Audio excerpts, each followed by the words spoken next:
Commander Vex adjusted his gleaming purple uniform and gazed smugly at the holographic display showing Earth's third-largest continent. The bridge of the Galactic Defense Initiative vessel Superiority Complex hummed with the quiet efficiency of technology, so advanced it made quantum computers look like pocket calculators. "Lieutenant Crix," Vex announced, his 4 eyes gleaming with the kind of confidence that comes from never having been wrong about anything, ever. "Today we finally prove what the Council has suspected for centuries. These humans are nothing more than clever primates who got lucky with fire." Crix, whose own uniform was slightly less gleaming but twice as pretentious, nodded enthusiastically. "Yes sir, our new Mark 7 adaptive camouflage system will make their primitive attempts at hiding look like a toddler playing peekaboo with a blanket over their head." Down on Earth, Jake Murphy was having what he considered a perfect morning. The sun was filtering through the pine trees just right, his coffee was still hot, and not a single tourist had asked him if bears really did defecate in the woods. As the head ranger at Whispering Pines National Park, Jake had learned to appreciate these quiet moments before the day turned into a parade of people who thought hiking boots were a fashion statement. He was about to take another sip of coffee when the shadows suddenly got weird. Not cloudy weird, but more like someone had parked an invisible school bus overhead weird. "Huh," Jake said, which was his standard response to anything unusual. He'd learned from 20 years of dealing with everything from lost hikers to aggressive raccoons that most problems solved themselves if you just waited long enough. The invisible school bus apparently had other plans. A beam of light shot down, and Jake found himself standing in what looked like the inside of a very expensive dentist's office, if dentists were purple and had tentacles. "Greetings, primitive human," Commander Vex declared, striking a pose that he clearly thought was impressive. "I am Commander Vex of the Galactic Defense Initiative, and you have been selected for the honor of participating in a scientific demonstration that will prove once and for all the superiority of advanced civilization over your crude biological methods." Jake looked around the ship, noted the unnecessarily complicated controls covered in blinking lights, and took another sip of his coffee. "Okay," he said, "but I've got to be back by lunch. We're doing a school group at 2, and kids get cranky when they're hungry." Crix's tentacles twitched with barely contained laughter. "Sir, I don't think it understands the magnitude of what's happening here." "Of course it doesn't," Vex replied condescendingly. "Its brain is probably still trying to process the concept of space travel. Now, human, we're going to conduct a simple test. We call it camouflage evaluation, though I suspect your species lacks even the most basic understanding of tactical concealment." Jake nodded politely, the same way he nodded when tourists asked if they needed permits to take pictures of trees. "Camouflage, huh, like hide and seek." "Precisely," Vex beamed, clearly delighted by his own brilliance. "We will transport to a neutral testing ground where you will attempt to hide using whatever primitive methods your species has developed. Meanwhile, we will demonstrate the pinnacle of stealth technology, the Mark 7 adaptive camouflage system, which can bend light, mask heat signatures, and nullify electromagnetic readings simultaneously." "Sounds fancy," Jake said, still not putting down his coffee. "So basically, you want to play hide and seek to prove you're better at hiding than me." "Exactly, though I hardly think it qualifies as competition. This will be more like watching a caveman try to paint the Sistine Chapel." Jake finished his coffee and looked around for somewhere to set the empty mug. "All right, I'm game, but just so we're clear, I can use whatever I want to hide, right? Mud, leaves, whatever's around." Vex and Crix exchanged the kind of look that superior beings share when watching inferior beings do something adorably stupid. "Of course, primitive one, use whatever crude materials your simple mind can conceive. It will make our victory all the more decisive." The transport beam deposited them on what looked like the set of a post-apocalyptic movie, complete with rocky outcroppings, scattered vegetation, and the kind of desolate beauty that screamed abandoned military testing ground. Jake immediately started scanning the terrain with the practiced eye of someone who'd spent 2 decades keeping people from getting lost in the wilderness. "Behold," Commander Vex announced, gesturing dramatically at the landscape. "Planet designate Kappa 77, completely uninhabited and perfect for our demonstration. The rules are simple, human. You will have 30 minutes to conceal yourself using whatever pathetic methods your species has developed. Then, Lieutenant Crix and I will hunt you down using our advanced technology. When we find you," Crix added with a sneer, "and we will find you within minutes, it will prove definitively that biological evolution is no match for superior engineering." Jake nodded and started rolling up his sleeves. 30 minutes, huh? That's pretty generous. I usually need about 5 minutes to disappear when the park supervisor shows up looking for paperwork." The aliens laughed, the kind of patronizing chuckle that said they thought he was making a joke but didn't quite understand why it might be funny. "Oh, and just to make this fair," Vex continued, "we'll be using our Mark 7 suits." He pressed a button on his wrist, and suddenly he began to shimmer like heat waves rising off summer asphalt. Within seconds, he was completely invisible, except for the occasional glitch that made him look like a bad hologram. Crix activated his own suit with considerably more drama, posing like a superhero before vanishing. Behold the pinnacle of stealth technology. We are now completely undetectable to any form of observation your primitive senses could manage. That's real nice, Jake said, already walking toward a muddy section near what looked like an old creek bed. Very shiny. So 30 minutes starts now. Indeed. Your countdown begins. Now. Jake immediately dropped to his knees and started scooping up handfuls of mud. Not the dainty, I don't want to get dirty kind of scooping, but the full commitment, I work outdoors for a living kind that treats dirt like a friend instead of an enemy. The invisible aliens watched in fascination as Jake began smearing mud across his face, neck and arms with the efficiency of someone who'd done this before. A lot. Sir, Crix whispered, his voice slightly distorted by the camouflage field. What exactly is it doing? Some sort of primitive ritual, I assume, Vex replied dismissively. Perhaps it thinks the mud will make it magically invisible. Quite adorable, really. Jake had moved on to gathering branches, leaves, and what appeared to be an entire small bush, which he began attaching to his clothing with practiced knots and tucks. Within 15 minutes, he looked less like a park ranger, and more like a walking piece of the landscape that had suddenly developed legs. Fascinating, Vex observed. It's actually attempting to mimic its environment, rather like how certain primitive insects try to look like leaves. Of course, such crude methods are useless against thermal detection, motion sensors, and electromagnetic scanning. Jake stood up, now looking like the Swamp Thing's more outdoorsy cousin, and grinned through his mask of mud and vegetation. All right, boys, I'm ready when you are. Fair warning though, I played a lot of hide and seek as a kid, and I never lost. Not once.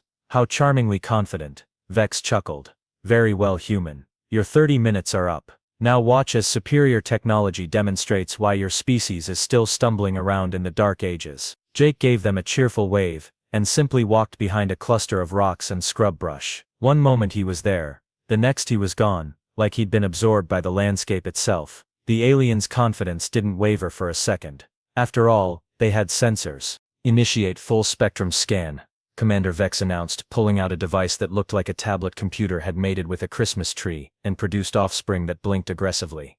Thermal imaging online, motion detection active, electromagnetic signature analysis running. Lieutenant Crix deployed his own arsenal of gadgets, each one more unnecessarily complicated than the last. Gravitational displacement sensors are active, sir. Atmospheric disturbance detectors are calibrated. This primitive human won't be able to so much as breathe without us knowing exactly where it is. They began their search with the kind of systematic precision that comes from having too much faith in technology and not nearly enough experience with Murphy's Law, which was ironic, considering they were hunting a Murphy. Thermal scan shows. Wait. Vex frowned at his device. I'm getting 17 different heat signatures. 17.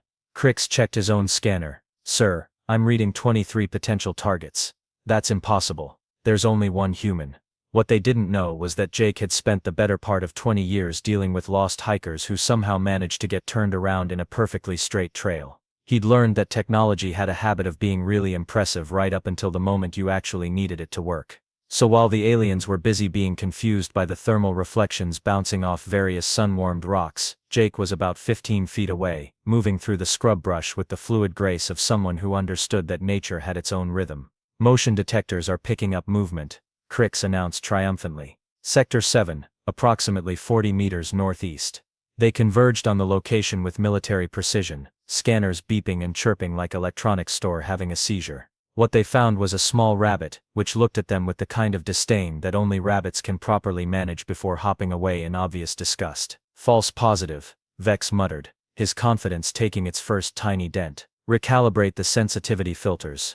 Already done, sir, but I'm getting some strange readings from the electromagnetic sensors. It's like the human's bioelectric field is scattered. Jake, meanwhile, was having the time of his life. He'd positioned himself in a slight depression behind a fallen log, where the combination of mud camouflage and natural cover made him effectively invisible to anything that wasn't actively looking for disturbed vegetation patterns. The aliens kept walking right past him, their attention focused on their beeping, blinking, entirely too complicated devices. Sir, Crix said, a note of frustration creeping into his voice.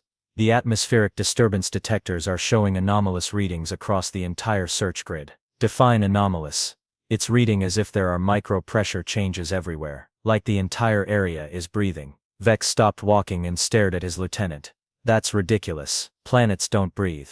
No sir, but forests do. The natural expansion and contraction of plant matter creates tiny atmospheric fluctuations that— I don't want explanations, Lieutenant. I want results. Where is the human? At that exact moment, Jake was crouched about 8 feet directly behind them, listening to their entire conversation while trying not to laugh. His grandfather had taught him this particular trick during hunting season when Jake was 12. Sometimes, the old man had said, the best place to hide is right where they'd never think to look. The aliens had now been searching for 45 minutes. Their advanced camouflage suits were starting to show signs of strain, flickering occasionally, and making little electronic whining sounds that definitely weren't supposed to be part of the stealth experience. Thermal imaging is malfunctioning, Vex announced, smacking his scanner in the universal gesture of technical frustration. It keeps showing heat signatures that disappear when we investigate. Motion detectors are giving false positives every 30 seconds. Crix added, his own equipment starting to emit concerning beeping sounds. Sir, I think the environmental conditions are interfering with our sensors. Environmental conditions. It's a simple terrestrial planet with standard atmospheric composition. Our equipment is designed to function in far more challenging environments. What their equipment wasn't designed for was dealing with someone who understood that mud wasn't just camouflage, it was thermal insulation. That broken branches weren't just visual cover, they were electromagnetic scatter. That moving with the natural rhythm of wind through vegetation could fool motion sensors designed to detect the mechanical movement patterns of civilized beings. Jake had learned all of this the hard way. During 2 decades of tracking lost hikers, poachers, and the occasional bear that had wandered too close to the campgrounds. He knew how to read the way shadows fell, how to use the natural sound of wind through trees to mask the sound of his movement, and most importantly, how to think like his environment instead of fighting against it. Sir, Crix said, his voice now carrying a distinct edge of panic. I think we need to consider the possibility that this human is more capable than we anticipated. Nonsense, Vex replied, but his own voice had lost some of its earlier confidence. It's just a primitive biological entity using crude materials. There must be some technical explanation for these sensor malfunctions. That's when Jake decided it was time to have a little fun. Jake waited until both aliens were hunched over their malfunctioning scanners, muttering about primitive planetary interference and substandard atmospheric conditions. Then he picked up a small pebble and tossed it gently to his left, where it landed with a soft click against a metal debris fragment about 20 feet away. Both aliens immediately spun toward the sound, weapons raised and scanners beeping frantically. Motion detected. Thermal spike confirmed, Crix shouted, rushing toward the source with all the tactical awareness of a tourist chasing a selfie opportunity. I have electromagnetic confirmation, Vex added, following close behind. The human is definitely in Sector 12. They converged on the debris fragment with military precision, scanners going absolutely berserk with proximity alerts and confirmation pings. What they found was a rock. A very small, very innocent rock, sitting next to a piece of twisted metal that was still warm from absorbing sunlight all morning. This is impossible, Vex snarled, his purple complexion darkening to something approaching violet. All sensors confirmed biological presence at these exact coordinates. Maybe, Crix suggested hopefully. The human teleported. Don't be ridiculous. Humans haven't developed anything approaching matter transportation. They barely understand combustion engines. While they argued, Jake had already moved to a new position, this time settling behind a cluster of thorny bushes that provided excellent cover while giving him a perfect view of his increasingly frustrated hunters. He reached into his pocket and pulled out his park ranger's emergency whistle, the kind designed to carry across miles of wilderness. He gave it one short, soft tweet. Both aliens froze like deer in headlights. Their heads swiveled frantically as they tried to locate the source of the sound. What was that? Crix whispered, his voice containing the first real note of fear. Bird call, Vex replied. But he didn't sound entirely convinced. Local fauna, nothing more. Jake waited exactly 30 seconds, then repeated the whistle call from the same position. This time, he added a little echo effect by cupping his hand around the whistle, making the sound seem to bounce off the rocks in ways that confused directional sensors. That's not a bird, Crix said flatly. Birds don't make the same call twice with identical tonal patterns. Fine, the human has some sort of primitive sound-making device. Big deal, our audio sensors will triangulate the position in seconds. They pulled out yet another set of gadgets, these ones bristling with small dishes and directional arrays. Jake watched with professional interest as they calibrated their equipment, noting how they automatically assumed the sound would come from the same place again. Instead, Jake belly crawled about 15 feet to his right, positioned himself behind a different set of rocks, and let loose with a perfect imitation of a screech owl. He'd learned that particular call during his first year as a ranger, when he'd needed to locate a lost hiker who was following owl calls deeper into the woods instead of toward the trail. The aliens' audio equipment immediately started pointing in completely different directions. Sector 15, Crix announced. No, Sector 18. Vex contradicted, staring at his own display. Sir, that's impossible. The same source can't be in two different locations simultaneously. Unless, Vex said slowly, the kind of slow that indicated an unpleasant thought was forming, there's more than one human. Jake had to bite his lip to keep from laughing out loud. Instead, he crawled another 20 feet, settled into a depression that put him completely out of their sight line, and made a sound he'd perfected during 15 years of summer camp programs. The territorial call of a very annoyed chipmunk. 3 different locations, Crix reported, his voice now carrying a distinct tremor. Sir, I'm reading biological signatures from multiple vectors. That's when Jake decided to get creative. He'd spent enough time in the wilderness to know that the most unsettling thing wasn't necessarily the sounds you heard, but the sounds that suddenly stopped. So he went completely silent, and started moving through the brush with the kind of fluid, soundless motion that comes from years of tracking animals that could hear a twig snap from 50 yards away. The silence was immediate, and complete. No more whistles, no more calls, nothing but the natural ambient sound of wind through vegetation and the increasingly frantic beeping of alien technology. Where did it go? Crix whispered. Scanners show nothing, Vex replied, his voice barely above a murmur. All signatures have disappeared. Jake was now positioned behind a large boulder about 30 feet from their location, close enough to hear every word of their conversation but completely invisible, thanks to the combination of natural cover and his mud camouflage. He watched as both aliens turned in slow circles, their confidence completely evaporated. Sir, Crix said, I'm starting to think we may have underestimated human capabilities. Nonsense. There has to be a logical explanation. Maybe the human fell into a ravine, or found some sort of natural cave system that blocks our sensors. That's when Vex's camouflage suit decided to malfunction completely. The shimmer effect started flickering like a broken television, then began cycling through what appeared to be a test pattern of different visual effects. For about 30 seconds, Commander Vex looked like a very confused disco ball, having an identity crisis. Lieutenant, he hissed. Technical malfunction, I'm completely visible. Sir, my suit is experiencing similar difficulties. Crix replied, his own camouflage field beginning to stutter and spark. I think the extended operation time in these environmental conditions has exceeded the equipment's operational parameters. In other words, their fancy alien technology was breaking down because they'd been running around in the dirt for too long. Jake, meanwhile, was still perfectly camouflaged using nothing but mud, branches, and 20 years of experience. This is intolerable, Vex muttered, trying to smack his camouflage control back into working order. We're supposed to be demonstrating technological superiority, not equipment failure. Jake decided this was the perfect moment for the grand finale of Phase 1 of his entertainment program. He picked up a small handful of pebbles, and began tossing them in a careful pattern, creating a sequence of small sounds that seemed to circle the aliens at about a 15-foot radius. Click, click, click, click, click, click. It's surrounding us. Crix whispered, his weapon now drawn and pointing at shadows. Impossible. One human cannot surround 2 trained galactic defense operatives. Click, click, click, click, click. Sir, respectfully, I think we need to consider the possibility that humans are significantly more dangerous than our intelligence reports indicated. Jake grinned through his mask of mud and vegetation. He was just getting started. Jake had dealt with enough panicked tourists over the years to recognize the signs. The aliens were entering that special phase of fear where logic takes a back seat and imagination starts driving the bus. Time to give their imaginations something really interesting to work with. He began with what he called the Blair Witch Special, a technique he'd accidentally discovered during a particularly memorable encounter with some teenagers who'd been littering in his park. Jake started breaking small branches in very specific patterns, creating sounds that seemed to come from multiple directions but never quite where the aliens were looking. Snap. Long pause. Snap, snap.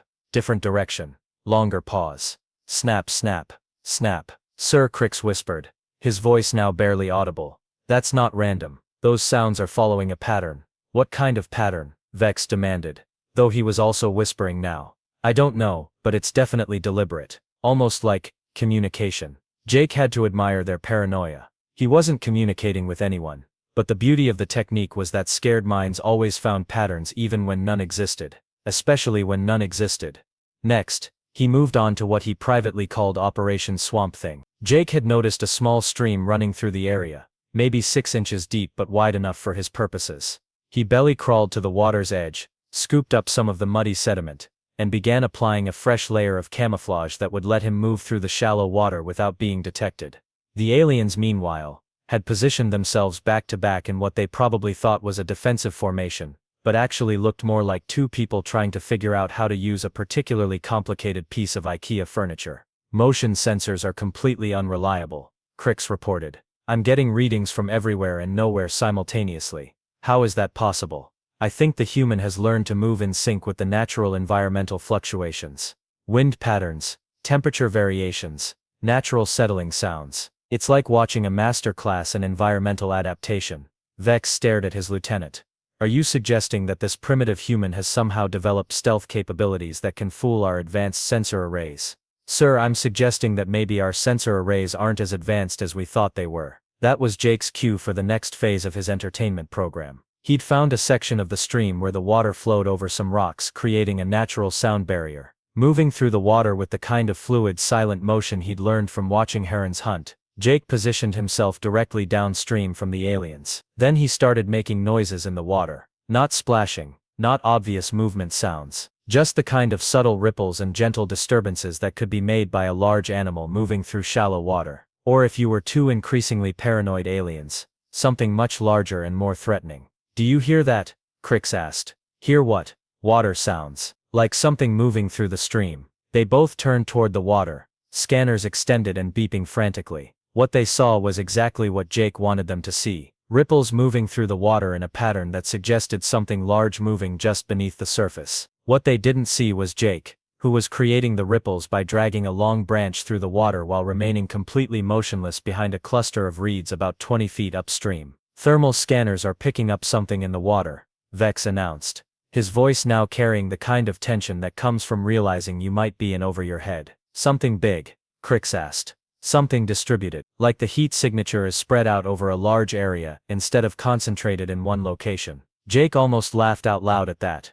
The distributed heat signature was just the sun-warmed rocks and sediment being stirred up by his branch. But to aliens who were expecting to find one human hiding behind a bush, a heat signature that covered 30 feet of streambed probably looked like something from their worst nightmares. He decided to take it up a notch. Jake had learned during his early ranger days that the most unsettling animal sound in the forest wasn't a roar or a growl. It was the sound of something large moving through vegetation without caring about being quiet. The sound of branches breaking and leaves rustling that said, I'm too big to worry about stealth. So he started making those sounds, not constantly, not obviously, just occasional crashes and rustles that seemed to move in a rough circle around the alien's position, always just far enough away that their scanners couldn't get a clear reading but close enough that they could hear every broken branch and disturbed bush. Sir, Crix said, his weapon now drawn and sweeping back and forth across the tree line, I think we may have made a significant tactical error. Which error would that be, Lieutenant?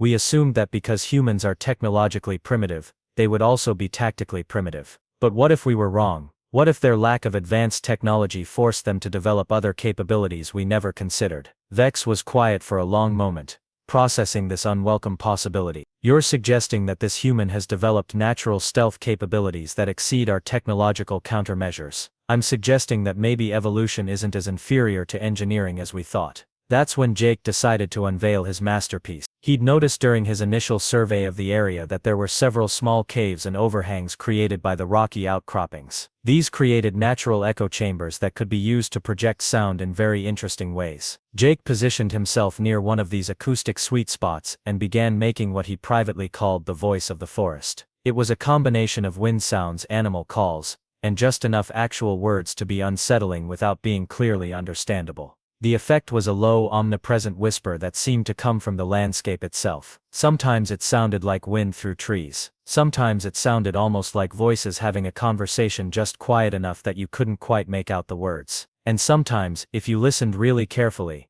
it sounded like it was calling your name. Did you hear that? Crix whispered. Hear what? It sounded like the forest was talking. That's impossible. Forests don't talk. Sir, with respect, 2 hours ago I would have said it was impossible for a human to completely disappear from our sensor arrays using nothing but mud and plant matter. Jake watched as both aliens began turning in slow circles, their confidence completely shattered and their equipment providing increasingly useless information. Their advanced camouflage suits were now flickering randomly, their sensors were giving contradictory readings, and they were starting to jump at shadows. Time for the grand finale. Jake had saved his best trick for last. During his years as a ranger, he'd learned that the most effective way to deal with problem visitors wasn't to confront them directly, it was to make them want to leave on their own. And nothing made people want to leave faster than the feeling that they were being watched by something they couldn't see. So Jake began the invisible observer technique. He started small, just the occasional glimpse of movement in their peripheral vision. A shadow that was there 1 second and gone the next. A rustle of vegetation that stopped the moment they turned to look at it. Then he escalated to what he called predator vision. Jake would position himself where he could see the aliens clearly, then make the kind of soft, almost subliminal sounds that registered just below conscious awareness, but triggered every instinctive alarm bell. Humans had developed during millions of years of being hunted by things with better camouflage. Soft breathing sounds, the whisper of something moving through grass, the tiny crack of a twig under weight. Sir, Crix said, his voice now openly trembling. I think we should consider tactical withdrawal. Retreat, from one primitive human. Sir, I don't think this is a primitive human anymore. I think this is something else. Something that learned to hunt by being hunted. Something that knows this environment better than we know our own technology. Jake smiled in the darkness of his camouflage. Finally, they were starting to understand. Jake decided it was time to end the game before the aliens had complete nervous breakdowns. He'd had his fun, proved his point, and frankly, he was starting to feel a little bad about the psychological torture. Plus he really did have that school group at 2 o'clock, and kids got cranky when educational programs started late. But he wasn't going to just walk out and say surprise. That would be anticlimactic. No. Jake was going to make an entrance that these two would remember for the rest of their probably very long alien lives. He began by gradually reducing the mysterious sounds and movements, creating the impression that whatever had been stalking them was slowly withdrawing. The forest grew quieter, more normal, less menacing. Jake watched as both aliens began to relax slightly, their weapon grips loosening just a fraction. I think it's gone. Crix whispered. What's gone? Vex demanded, though his own voice carried a note of relief. Whatever was out there. The sounds have stopped. The movement patterns have ceased. Maybe the human led us into the territory of some local predator, and now it's moved on. Jake waited until both aliens had completely lowered their weapons and were starting to look at their scanners again instead of the tree line. Then he put the final phase of his plan into motion. Moving with the kind of fluid silence that comes from decades of tracking animals that could hear a heartbeat from 50 yards away, Jake began a wide circle around their position. Not to attack, not to threaten, but to end up exactly where he wanted to be for the grand finale. Their ship. The aliens had landed their transport about 200 yards from the initial drop-off point, in a small clearing that they'd probably chosen for its tactical advantages. Good sight lines, multiple escape routes, easy to defend. What they hadn't considered was that it was also exactly the kind of open space that Jake could approach invisibly by using the natural terrain features they'd overlooked. Jake reached the ship without triggering a single sensor, alert, or security system. He walked right up to what was obviously the main entrance, found a nice comfortable spot to sit on the boarding ramp, and began the slow process of cleaning the mud off his hands and face. Meanwhile, back at the hunting ground, Vex and Crix were having a crisis of confidence. Status report, Lieutenant, Vex said, trying to salvage some authority from the situation. Sir, all sensors show normal readings. No biological signatures other than local fauna. No movement patterns suggesting intelligent activity. Whatever happened here appears to be over. And the human? No trace, sir. It's as if it simply vanished. Vex stared at his scanner, then at the surrounding landscape, then back at his scanner. That's impossible. Humans don't just disappear. They're large, noisy, primitive creatures that leave tracks everywhere they go. Yes, sir. That's what our intelligence briefings indicated. They stood in silence for several minutes, each wrestling with the uncomfortable realization that their intelligence briefings might have been somewhat incomplete. Perhaps, Vex said slowly, we should return to the ship, reassess our testing methodology. Excellent idea, sir. They began the walk back to their landing site, both trying to pretend that the last 3 hours hadn't completely shattered their understanding of human capabilities. Their conversation was a masterpiece of face-saving rationalization. Clearly, the environmental conditions were more challenging than anticipated, Vex announced. Absolutely, sir. The atmospheric interference was unprecedented. And the local fauna was far more active than our surveys indicated. Very disruptive to our sensor arrays, sir. The human probably just found a cave system and waited us out. Very boring, really. No tactical sophistication whatsoever. Completely primitive behavior, sir. Exactly what we expected. They were about 50 yards from their ship when Crick stopped walking. Sir, he said quietly, is that the human? Vex followed his lieutenant's gaze and felt what he would later describe in his report as a significant tactical surprise. Sitting on their ship's boarding ramp, looking completely relaxed and considerably cleaner than when they'd last seen him, was Jake Murphy. He'd managed to wash most of the mud off his face and hands, though he still had twigs in his hair and looked like he'd spent the morning rolling around in the wilderness. Which technically he had. Gentlemen, Jake called out cheerfully, waving at them like they were old friends meeting for coffee. Hope you don't mind, but I got tired of playing hide and seek. Figured I'd wait for you here. Both aliens stopped walking and stared. Their sensors, which had been completely unable to locate Jake for the past 3 hours, were now beeping frantically to confirm that yes, there was indeed a human sitting exactly where they could see him sitting. How? Vex asked, his voice barely above a whisper. How? Jake replied, standing up and brushing dirt off his pants. How did you get to our ship without triggering any security protocols? Jake shrugged. I walked. Same way I got everywhere else today. Turns out, your security systems work about as well as your camouflage detectors. Crix was frantically checking his scanner readings. Sir, according to these instruments, the human has been at this location for approximately 23 minutes. 25, actually. Jake corrected helpfully. I got here right around the time you two were having that conversation about tactical withdrawal. Nice chat, by the way. I particularly liked the part where you called me something that learned to hunt by being hunted. Very poetic. The silence that followed was the kind of profound quiet that occurs when sophisticated beings realize they've been completely outclassed by something they'd considered primitive. You were listening, Vex said. The whole time, Jake confirmed. Great acoustics in this terrain. Sound carries really well if you know how to position yourself. Also, you two aren't exactly quiet when you're panicking. We weren't panicking, Crix protested. Lieutenant, you spent 10 minutes convinced that the forest was talking to you. That's pretty much the definition of panic. Vex stepped forward, his purple complexion now showing distinct patches of what Jake assumed was embarrassment. How is this possible? Our technology is centuries ahead of anything your species has developed. Our camouflage systems can fool thermal imaging, electromagnetic sensors and gravitational detection simultaneously. Yeah, about that, Jake said, gesturing toward the aliens' still flickering camouflage suits. Your fancy invisibility thing works great until it doesn't. Which seems to be pretty much any time you actually need it to work. Meanwhile, mud and leaves have been working reliably for about as long as there have been things that needed to hide from other things. But the sensor readings, Crix insisted. The thermal signatures, the motion detection, the electromagnetic anomalies. Jake grinned. You mean all those false positives you kept chasing? That was just me using your own equipment against you. See? The thing about advanced technology is that it's really good at detecting what it's designed to detect. But throw in a few variables it wasn't programmed for, and it starts seeing things that aren't there while missing things that are. Variables. Mud changes your thermal signature. Moving water scatters electromagnetic readings. Natural sounds can fool motion detectors if you know how to make them at the right frequency. And if you understand how your environment actually works instead of just assuming your gadgets will figure. Well, Jake spread his hands. Here we are. Vex was quiet for a long moment, processing this information. When he finally spoke, his voice had lost all of its earlier condescension. We underestimated you. Yeah, you did, Jake agreed. But that's okay. Happens a lot. City folks come into my park all the time thinking their GPS and their fancy hiking gear makes them prepared for anything. Usually takes about 2 hours in the real wilderness before they realize that all the technology in the world doesn't replace actually knowing what you're doing. And you know what you're doing.